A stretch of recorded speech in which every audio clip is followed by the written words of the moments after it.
And that's because they've seen a 14-year-old girl get herself out of trouble with buteyko. So we started training as a family. Sorry. Hi, Marcel. I'm just doing a testimonial here. Oh, sorry. Bye. Bye. No niceties.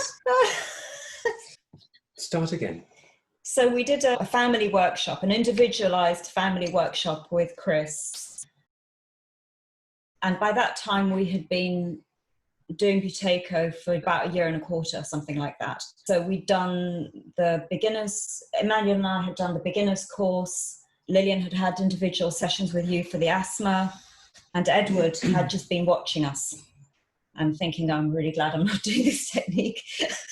No, I'm kidding. Actually, no, that's not entirely true, because I've been doing some buteyko informally, let's say, for the previous month or so. Yeah, so Edward had not been well. You'd not been well. Not been well. I even wonder if he'd caught the coronavirus kind of in November, which would be a bit early, but some people say, yeah, it was probably out by then and probably in London by then.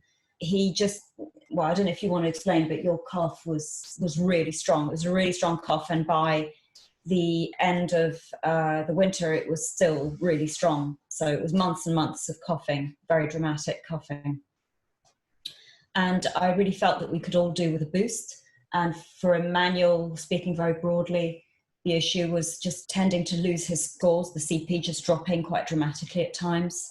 He had done some individual work with Vladimir, which was very exercise-based, but there was still a tendency to just lose the scores. And with Lillian, although Lillian was no longer asthmatic by then and had stopped being asthmatic within, I'd say, about 3 to 6 months of doing buteyko, there was still an issue with allergies. And with the hay fever season kicking in, Chris said, we can sort all that out. We can sort out Edward's cough. We can sort out Lillian's allergies. We can work out what's going on with Emmanuel. And I was just sort of ticking along, kind of slowly growing my controlled pause. By that time, I think I was at about 40, having started a year earlier at 15. So I was happy with my progress, but also happy for further training. So that's why we did the course. It was going to be about 4 sessions. Chris was very relaxed. He was more results-based rather than sort of number of sessions-based. And he picked up from the start that we were all quite different, all had quite different perspectives, Edward being more or less a beginner. People could sort of chip in perhaps with what they experienced. We were all together as a family like we are now here. And Chris did a fair bit of individual work with Edward just to catch him up. And with you, it was mainly about growing your pauses, wasn't it? Really to just get you churning out big pauses, which you could do, just to get things going, and then some quite individualized work on containing your cough so that you learnt to cough in a particular way so as to not aggravate it. In a way, I'm the one who received the less pointers because I was just sort of ticking along. There were specific pointers for Lillian and specific pointers for Emmanuel. Do you want to talk about that? He got me doing an exercise where I was basically just shallow breathing while walking, which seems kind of simple, but it's really difficult. First time that I tried that, I was about to go to one of my gymnastics training sessions, and I did it, and I thought, okay, done that now. And I went to my session, and I just noticed a massive difference. Even after the first one, I realised that after we had done our conditioning circuit, I just was not tired. I could have just done it again. I had much more power, much more spring. Just everything seemed easier. It was kind of like suddenly you see some athletes sometimes and you think, wow, they just make that look so easy. How, why is that not easy for me? What am I doing wrong? And that day was the day when I thought, it is easy, actually. And that was pretty cool. It didn't happen every time, but I think maybe because that was the first one that I noticed such a big difference. And what would you say it's like now? Now, because it's that combined with the fact that I also had a tongue tie release, I've noticed a really, really big difference. Because I've always been able to keep up with the level that's expected, but I've struggled with certain things and really had to push myself. And now with both Buteyko and having my tongue tie released, it's just so much easier. I have the stamina and also the strength. It really changed my strength. It felt like when I was conditioning, it was really paying off. Like I was getting extra results out of the conditioning. So I think it made a big difference. So when you say conditioning, do you mean warm-up type? Oh, no, it's Training, isn't it? training. High intensity training. Yeah. Intensity training. Yeah. There was one more thing with you with respect to the allergies, because that's been a big issue in Lillian's life. You know, she's been allergic since she was 3. I didn't know 3-year-olds could get hay fever, and I tried various dietary approaches with some success, but limited success. And so to be able to, just having got rid of the asthma, to be able to get rid of the allergies. We're in September now, which is Lillian's worst season. This is when you were hospitalised 2 years ago. Mm-hmm. Do you want to say how working with Chris changed things for your allergies? Normally I get hay fever pretty much from the end of spring through to October.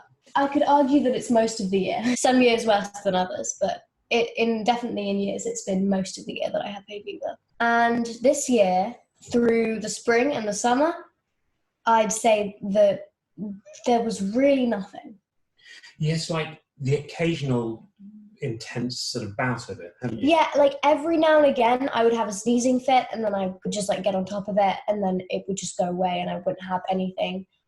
But I didn't have to worry about taking medication with me if I was going out with my friends, which is so stupid, like to have to foresee what you need to bring in terms of tissues and medication and, you know, so much stuff. I just had to plan everything. It was really annoying. And you stopped looking rough. Because I remember when I booked the course with Chris, one of my motivations was that Lillian looked rough. She just looked haggard, like, you know, round here, pale, sort of just wan, grey look. For a really long time. Yeah. I mean, I never noticed because it was me, but everyone else noticed that I'd always had like dark circles under my eyes, no matter how much I slept. My skin was just grey. when I look back at old videos of myself, especially from around 2 or 3 years ago, I'm really grey. Yeah. And that's not the case anymore. And Chris got you to break up your sleep and do... Yeah, that made a big difference, actually. I think that was a big turning point when I broke up my sleep. So I was waking up at 4. Just for like 20 minutes or something, I would just do a practice and then go back to sleep. And that made an immediate difference. That really changed the game. So that stopped you waking up sneezing? Yeah. And we have had a bit of that this month. Yeah, so the beginning of September, I've been, like end of August, beginning of September, has been a bit more difficult. And that was always when my hay fever was worse from the molds and like leaves falling and stuff. It was never good. And this year, I mean, it's just been significantly better than all the other years, but it's still there. And now because I have such a high standard for allergies, I noticed it. It's getting better now, I think. Yeah, I mean, it seems to be that maybe every year there's going to be something, but each time we knock it on the head a bit more, and eventually, hopefully, the beast will be dead. The thing is, you've got a tool to... Yeah, that's the most important thing, that like if I was in the middle of a kind of crisis with it, I could always get myself out of it. Yeah, makes a big difference. I've got an allergy to cats. And if I'm in a house with cats for a week or 2, long-haired ones in particular, it starts to come back. And I have to work to get rid of the symptoms. We've got our pets. All through all of this, we've had pet rats. And I have at times thought, should I get rid of them in the nicest possible way, give them to friends or something? But they add an enormous amount of good cheer. And Buteyko has certainly enabled us to keep the rats. Sometimes Lillian can handle them really well, and at other times there's a bit of a reaction. Yeah, when we got a new one, it took only a day for me to kind of get acclimatized to this new rat, but the first time that I held it, I got welts again, which I used to always get every time I would spend more than... I mean, just every time I would touch the rats, I would get welts up my arms. And I got that the first time that I met her. And then within like 12 hours. I wasn't getting it anymore. Yeah, so there was definitely an adaptation to that new one. Yeah, so therefore it's just a matter of doing the practice and then the tolerance comes about. Yeah. Yeah. And what would you say your control pause is now? What was it when you first started with Chris, and what is it now? I think when I first started with Chris, it was 30, I think. And now it is around 40, like kind of early 40s, I'd say. It changes a little bit, and especially since I've had a bit of allergies in this month, but it's around 40. Chris has said quite clearly that he's very confident that Lily is just going to get into high scores. And I said, well, what do you mean by? He said, well, 50s, 60s. He just says it's just going to happen eventually because she's just going to keep persisting. Yeah. And she's physically active, you see. Yeah. Less so during lockdown, so it's not being the most conducive time. All her activities have stopped and so on. But hopefully it will become more physically active soon. Great. All right. So what about moving to a manual? I think one of the biggest things that I noticed sort of after doing the sessions with Chris, one big thing was eating, because he had said to only eat when you're hungry. And I mean, I had been eating more than I sort of was hungry for most of the time, and sort of eating meals because they were there. And I sort of tried to change that, which was quite difficult actually. Because my food is very good. Yeah, that's the main reason. But I did manage to generally stop. And there were some times where I just barely needed to eat at all in a day. I remember when we went somewhere to, we went to, our car was getting repaired. Oh yeah.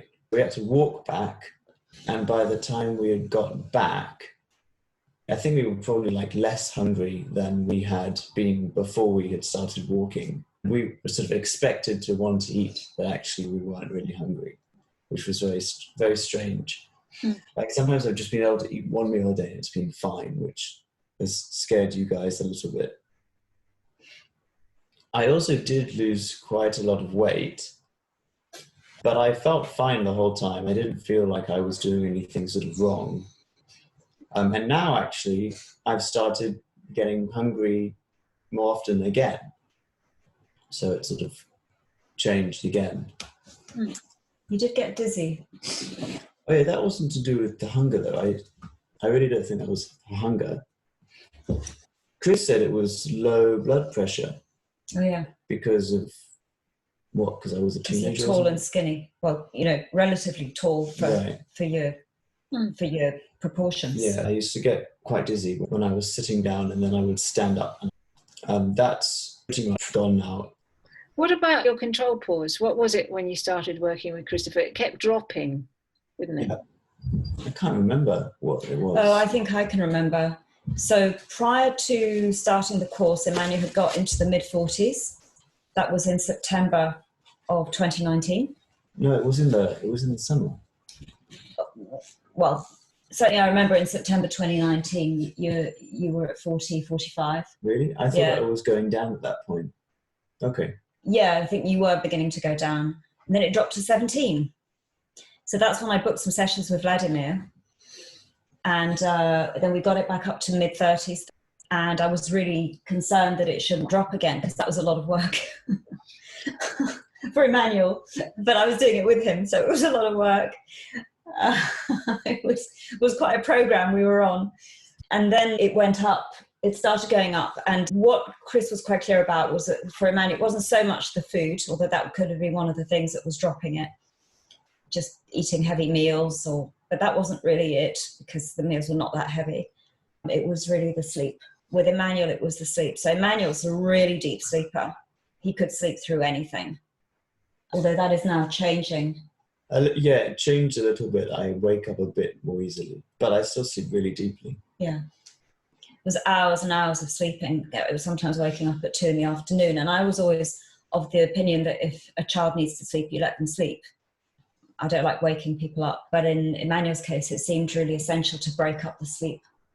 That took a lot of cracking. It was very, very hard to wake Emmanuel up. Really, it was a job. It was an absolute job. And sometimes I'd have to try 5 or 6 times in the morning. Well, it's still difficult. Keep falling. Much easier to wake now. Right. You sit up much more quickly. Also, the other thing that Chris kept saying was to shift things around, to just break up the routine, because with the routine you get a certain amount of sort of atrophy, getting very set in one's ways.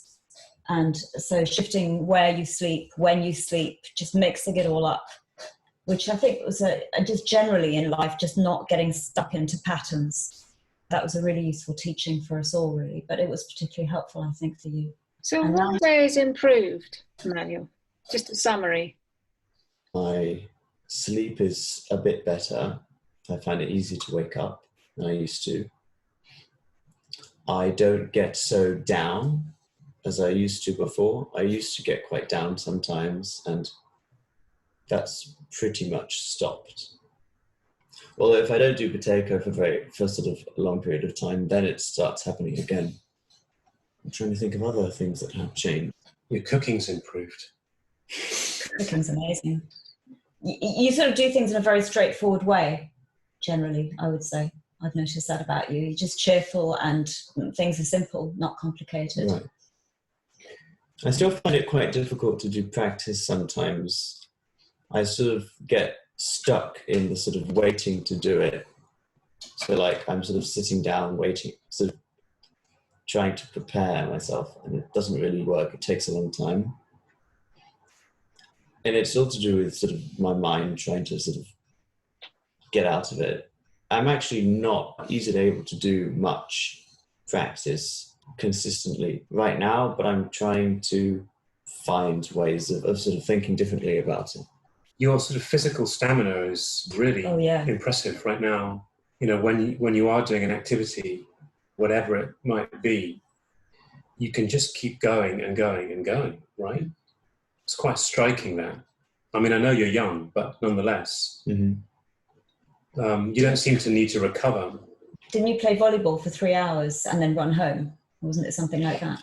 I did start running home, but then I think I got pain in my foot or something, so I stopped. It was just to do with that. I could tell that I wasn't running very well, and that I think it started getting uncomfortable. Yeah, so Emmanuel's really done a lot of tuning in since starting Buteyko, particularly with the course with Chris, a lot of tuning in. I mean, one thing I've noticed about you, you briefly mentioned it earlier, was your moods, which to me anyway, looking at it, they're really kind of evened out. You just seem emotionally a lot more kind of constant. And you really don't have those kind of dips in your mood that you were having even a year ago, something like that. Yeah. You do seem to be more buoyant and constant, as I said. Yeah, that's what I said as well. Yeah, I just said it again. Yeah. And with relation to your physical activity, so Emmanuel used to plays a lot of football. When he started Buteyko, his control pause was in the teens, 15, something like that. He would play football and give a lot of himself in the football, really, really go for it. When I would come pick him up, I would notice that he would need half an hour to sit on the bench and recover. I'd say, come on, can we go yet? And he'd say, no, I need a bit more time, just be absolutely zonked on the bench. And since doing all this Buteyko, you need barely any time to recover. How much time do you spend on a bench these days, recovering? Any? Not really, no. So there's a very key measurable difference. And your control pause is now about? It was like 42 or 3, but then I sort of slacked. So it might have gone down a bit. I would say between 38 and 42 or 43. Okay. Excellent. Chris has been very helpful for Emmanuel in showing a way of being, which is very, the word magnanimous comes to mind, or very, somehow quite lofty, quite calm and sort of dynamic, but sort of a sense of that all is always well. And Emmanuel, you notice that your breathing is better when you have sessions with Chris. Oh yeah, when we go on a call, like a follow-up thing with Chris, I start feeling better when he's sort of talking which is sort of weird. Because Emmanuel's so sensitive to his breathing. He so tunes in. He's noticed the shift in his breathing. Well, I'm better at noticing now that my control pulse will be high or low depending on how I feel now. Because I remember that when it's high, I feel quite good, and I can remember that feeling. And then this other feeling, which is sort of quite down, not as bad as it used to be, but it's still quite negative. And that I'll kind of know that my control pulse is low then. It's annoying because at that point it's really hard to then think, oh, I should do pauses now because it is hard at that point, and that's why it's important to just get going. Don't worry about the numbers, just do it. Or go for a walk first. Edward, how did you benefit from this? So I've been doing sort of Buteyko more or less sort of informally, just having had some guidance from these guys. They were much more advanced than me when we started the session. I was really there as a beginner, and I had acute issues, respiratory issues when I started. I was coughing, I'd experienced sort of breathlessness, I was struggling with stamina, struggling to walk sort of long distances as well. I'd had a bad winter actually. Chris was very reassuring and was really trying to push me to do my MPs and trying to get my MPs up. He kind of gave me a sort of series of kind of goals. And slowly but surely, things improved. We then had lockdown, but we were going on kind of long walks locally. And I'd say over a period of months, my CP rose quite dramatically. The cough went. I was always coughing when I was talking. There would be periods during the day when I couldn't get to the end of a sentence. That changed completely. There were walks that you had to give up on. Yeah, walks that I had to give up, or I had to stop and recover. I had to do pauses during the walk to kind of get through it. I was having a lot of mucus issues, and wasn't I? And heavy bouts of hay fever as well. And everything has just toned down over the months. My CPs continue to rise. I've almost forgotten about the cough now. It's weird, isn't it? At the time, it seems so important. It's the only thing you can focus on. And then you almost forget you had it. You almost forget that was why, that was the kind of the burning issue that made you want to train in the first place. What seems more kind of striking to me now is sort of weird side effects of doing Buteyko, which is, it's almost like someone's put a new battery in me. The jokes. I'm a bit hyperactive. I think the family find it a little bit trying at times. I just start doing stuff and it's very, very difficult to stop. I just keep going and keep going and keep going. I mean, I noticed it on a walk recently where I got to the end of the walk. Actually, it wasn't recently, it was a while ago. And I said, I could just do that again, it's fine. I wasn't remotely tired. But hyperactive as well. I mean, not just kind of doing things, but just talking and getting on everyone's nerves. And just much more energy, which is not necessarily a good thing, is it? Well, we've had times when we've looked at each other, we've gone, yeah, Dad's cleansing. Yeah. It's like you get to the end of a task and think, right, okay, on to the next thing, and the next thing, and the next thing, until it becomes a bit of a regime, you know? But I suppose it's good. I suppose it's good. So much DIY in the flat. So much DIY and chores being completed. I do think I'm still very much going through a process. Sometimes I feel like I'm on a kind of caffeine hit. It's a bit weird. I remember hoovering at 2 o'clock in the morning. Oh, right. Okay, so this is a known thing, right? I had so much energy, and I hadn't had energy like that ever. Right. And I could just go on and on and on through the whole day. I know. It is surprising, isn't it? Yeah. What is this? What's going on? Am I becoming manic? Yes, well, I have wondered. Emmanuel was out late with some friends, and I said, well, I'm going to wait up until he could come home. I mean, he's 17, but still, you know, I'm his dad, and I didn't want to go to bed until he was home. So I started putting up a shelf. I started getting all my tools out. This was about midnight. If it wasn't for the fact we had a neighbour downstairs, I'd have become even more vigorous. What, start drilling? I did some very quiet drilling, actually. Anyway, I mean, in brief, the major symptoms for which I wanted to do the course with Chris by and large, I'd say they're gone. I have little bouts every now and again. It comes back, and then. But I think one of the major things he impressed upon me anyway was just to keep going. You know, the CP goes up, it goes down. Your practice sometimes is easier, sometimes harder.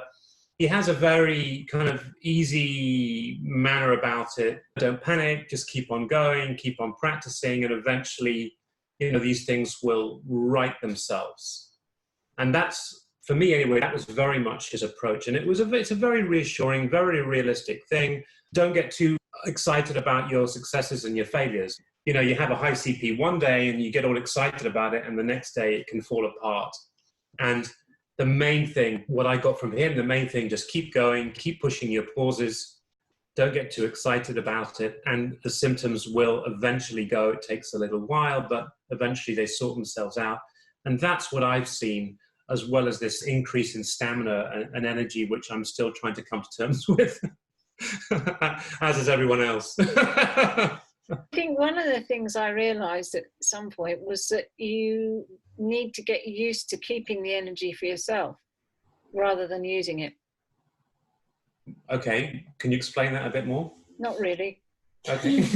Just not to do anything with it, just to be able to sit with it. Right, okay. Because it's a new feeling. Yeah. And it's not something you're used to feel vital and vibrant. You think you've got to do something. You don't have to. I was in this session the other day because I've just gone back to work, and I was in this first aid session, and everyone's really worried about coronavirus and stuff like that. So we're all sitting socially distanced from each other, 30 members of staff, all in a big hall. And there's the trainer. I haven't told you this story. So there's the trainer giving us first aid training, and it gets to the point where he's asking for volunteers. He says, any volunteers? And there's nothing. There's no one comes forward. So I just think, well, I feel sorry for the guy because it's a bit awkward, you know, and I have an anxiety that he's going to have an anxiety. So I literally leapt up. I just ran towards him and said, right, here I am. It's kind of boom, you know, do your thing on me, you know. So I think it was a CPR thing. And then in like 10 minutes, so I come back, and then he asks for another volunteer. No one puts their hand up. So again, and then eventually there's a tentative thing, but by that time, I'm halfway across the hall saying, no, you sit down, I'm going to be the volunteer. My glasses fell off. I kicked them I actually kicked my glasses into the audience. I was so hyper, I was so determined that I was going to be the one to volunteer. And that was the Heimlich. He was giving me a demonstration on the Heimlich maneuver. I said to him, this is the first hug I've had since March. But I was like, it was a bit bonkers. It was interesting you saying you've got this energy, but what do you do with it? And maybe you shouldn't always be the one to jump up and... But anyway, I got away with it. It's been very helpful because also my mum passed away towards the end of lockdown. And it meant that Edward was very...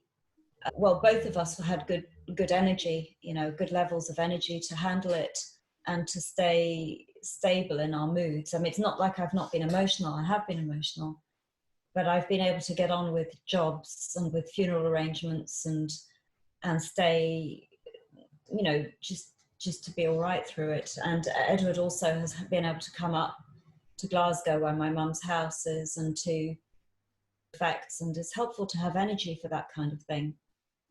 Yeah. So there's really been a sense of being carried by the Buteyko, that it's been a companion, a helpful companion. Around the time of the funeral, I was doing a lot of pauses. I just wanted to do it. It felt like almost like a teddy bear. It's hard to describe, but it felt like, right, if I can just keep the pauses going, get high scores, that will help me. And I was able to handle very, very little sleep, and the odds night where I didn't sleep at all, such as the night where she died, and yet keep going through the day. Mm. So yeah, it's definitely helpful to have that injection of energy through Buteyko. Do you want to say something about the benefits you've had from this episode of training with Christopher? For me, the benefit has been that it pulled us together as a family.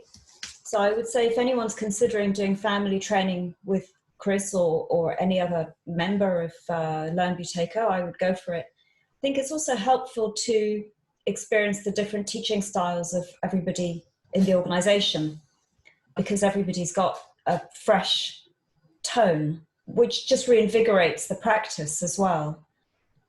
And Chris also gave us all permission to help each other, because that's a big issue in a family.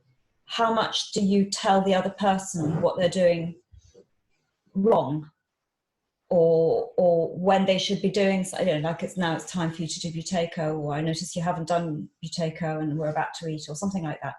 How do you do all that without offending other people in the family? There's a whole family dynamic thing that needs to be worked out.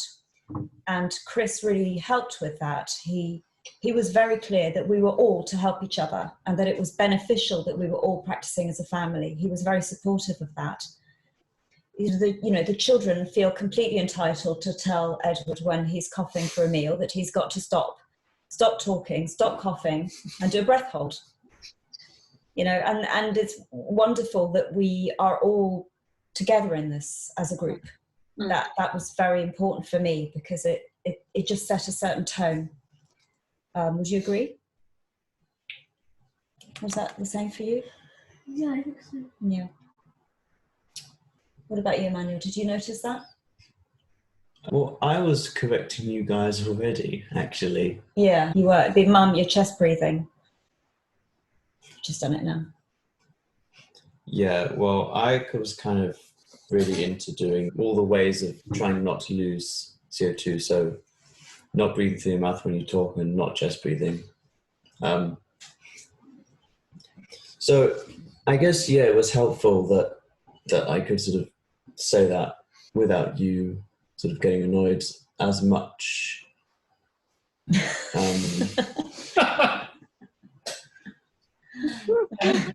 other thing that was Leave me alone!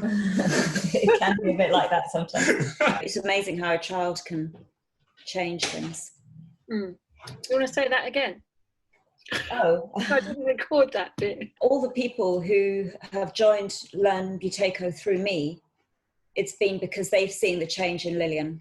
Because I've said, before doing Buteyko, Lillian was beset with asthma, and now she barely has allergies even. There's no more asthma. And people who come to my house for a group that I run have noticed that, and they can see the difference. And so they've signed up for Learn Buteyko. And what I'm struck by is that that's my child that is changing the lives of adults around her, people who no longer experience depression or no longer getting regular infections. And that's because they've seen a 14-year-old girl get herself out of trouble with Buteyko. It's amazing. With respect to the benefits for me in doing the family training with Chris, I would say as well that it enabled me as a mum to understand that each child had their own journey with Buteyko, and that Chris was pulling it all together. There's a certain amount of anxiety as a mum that, you want your children to be well. And Chris was able to offer a very broad perspective, which was, here's the issue for this person and that's going to be solved. And here's the issue for that person and that's going to be solved, with slightly different timescales for everyone. And to know that just gave me a sense of quite a sort of sturdy footing. I don't know if I'm explaining it really well, but it's that sense of responsibility as a mum, and to be able to have somebody else carry that and say, this is how this is going to be sorted out, was very helpful. And it was also helpful to do it as a family, because there were recommendations that were common to us all, as well as general recommendations. But for instance, to lighten our meals, just have toast. So we suddenly became very informal around meals and sleep, and just loosening family patterns, and yet holding it all together as family at the same time. That was pretty helpful. Yeah. And he's got a very freeing approach. Very freeing, just not a kind of amazing capacity to deal with detail, and yet not to let anybody get sucked down into too much detail. That amazing overview, and then a great sense of humor, and fantastically generous as well. Not just with his time, but also with just allowing people to be themselves and express themselves honestly. Very generous, very tolerant of objections or people feeling that they're not succeeding, or, just everything was okay. And that was very much the teaching of the advanced course, that everything needs to be okay. You know, you have to process things so that everything is okay. Everything has to be welcome. After doing the family training with Chris, Emmanuel and I decided to do the advanced course, the standard advanced course that Chris offers. It seemed like just a natural progression from the family training, which had been more about individual exercises that everybody could do.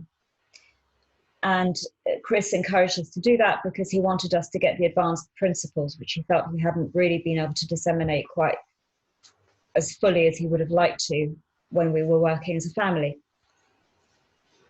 So Emmanuel and I did that together with the group. Really enjoyed it. They were principles that I'd come across before because I've delved in spiritualities, such as Course in Miracles, Advaita, that kind of thing.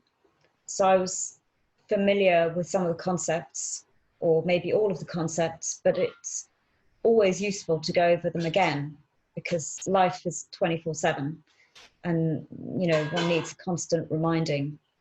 And also to observe how closely that ties in with the breath, how closely the mental patterns that one can easily get into will then affect the breathing.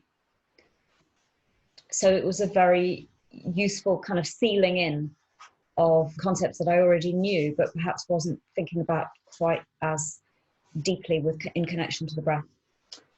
Emmanuel, what was it like for you?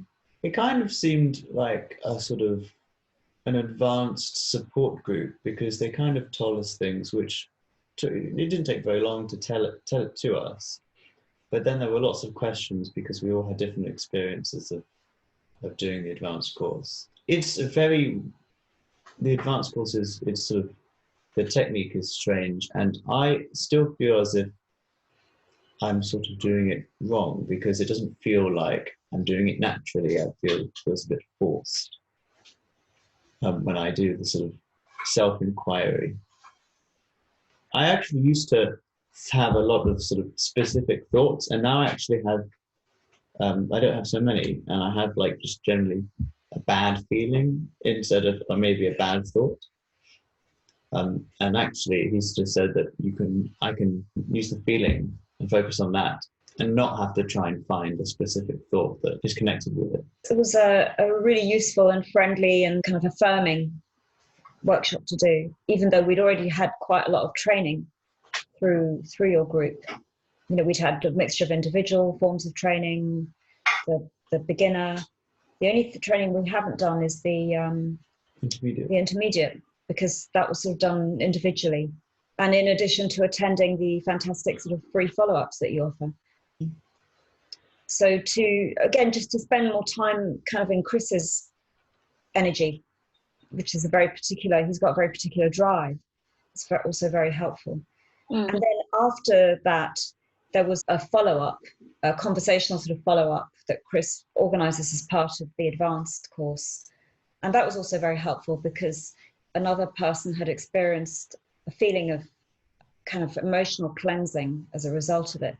And I could definitely relate to that. It was like, although it didn't feel as if that much was happening on the advanced course, clearly something was happening, because we both, and other people related as well, there was a feeling of being a little bit stressed and overwhelmed. And clearly that was a similar cleansing reaction that we were all experiencing, or many of us were experiencing. Good to know. I find that as one does Buteyko, different needs, different forms of Buteyko are helpful to address different needs that can arise. It's a set of tools, and the advanced training gives an exercise, which is one thing you can do, and then there's the beginner stuff, and there's the intermediate, and you've got a toolkit, you've got a variety of things to pick out, and then once you've been using those for a while, you can start creating your own. Yeah. Because what is this about, really? It's about becoming artistic with getting your CO2 level up. It's a craft. Yeah. I mean, I'm going through a very strange phase right now, because my control pause is about 50, 55. And the last week or so, I've been feeling worse than when it was 15, because I just feel very sluggish.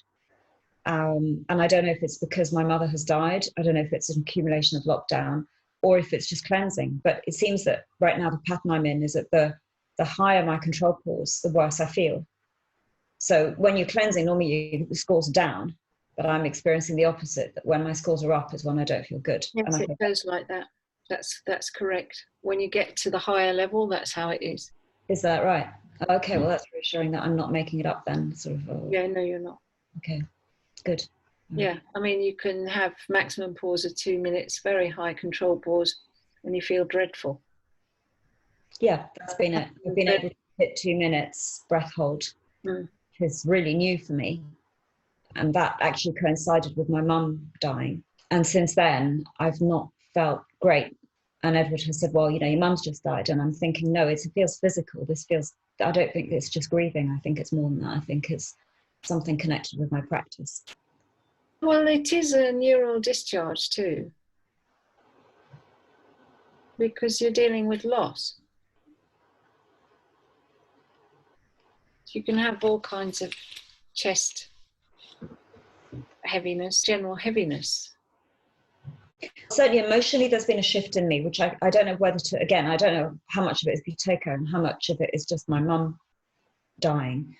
But there has been an emotional shift in me where there are certain sacrifices that I'm no longer willing to make, and they're emotional sacrifices. So for instance, I'm no longer willing to have an argument with someone because I'm not willing to sacrifice. It's like, I don't want to go there.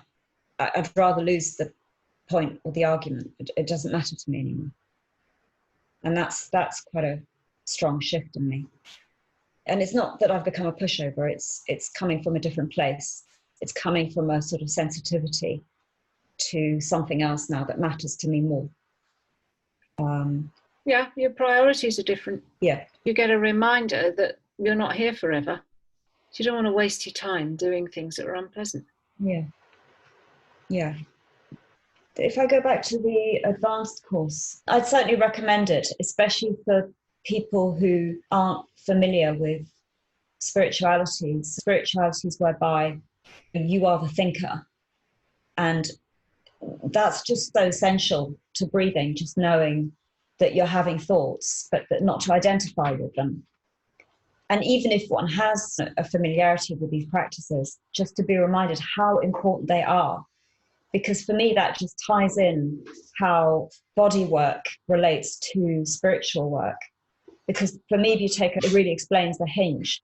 Because people can say, oh, well, stress causes physical illness. Well, how? If stress is in your mind, how? And with buteyko, you see, this has affected my breath. I've been indulging these thoughts for half an hour, and I can see that my breathing, although I don't feel it, Emmanuel would feel it because he's more tuned in than I am. But if I take my control pause, I can see that it's affected my breathing, that my breathing has got very slightly deeper, and I'd never noticed. I'm getting better at noticing that I start feeling better or worse quite quickly sometimes. And I think it must be to do with my breathing and some thought I'm having. What kinds of thoughts do you think deepen your breathing? Oh, well, if I get into like a sort of stressful conversation, I know that I feel worse afterwards and I notice it. Like we had it once a few days ago, and then we sort of came away from it, and I felt much worse than I had before we started. So when you say stressful, is it kind of you disagree with somebody else, or? Well, yeah, we disagree, and sort of someone's got a complaint about something, and that makes us breathe deeper. That's very clear. Well, yeah, in that situation it was, because it wasn't a very calm conversation. If it was calmer, then it would have been easier. And I think I relate to that. I think I relate to the feeling that this is not worth wasting, like losing my breath over. My breath has become quite dominant now. If something affects my breathing, I notice it. I notice it when I'm running late for something, and I can feel myself beginning to chest breathe. And I'm thinking, I don't want to sacrifice the breathing. Like my breathing has become my guideline. Priority. Yeah. I don't always notice it. The advanced course certainly sensitizes one to that, very much so. And it's also sensitized me to when other people start to breathe differently when they're talking. So I notice it particularly when I see people being interviewed, or I watch people talking to me, and I notice their breathing. And I know that at this point they're becoming quite emotional. There's a lot of sighing that starts up, deep breaths and sniffing or whatever, or people could also breathe out, sort of like a sort of, often the emotions are expressed through the breath. And I really notice that now. It makes me much more aware of what they might be going through. Chris has got a very different way of teaching to what many people are used to, because he often takes a question and then gives quite a long story in connection to his answer, but you don't always know if he's still remembering your question. And I think it's worth knowing that he is absolutely onto the question and sealing in images and stories so that you can remember the teaching that's in his answer. Also keeping it very light and interesting.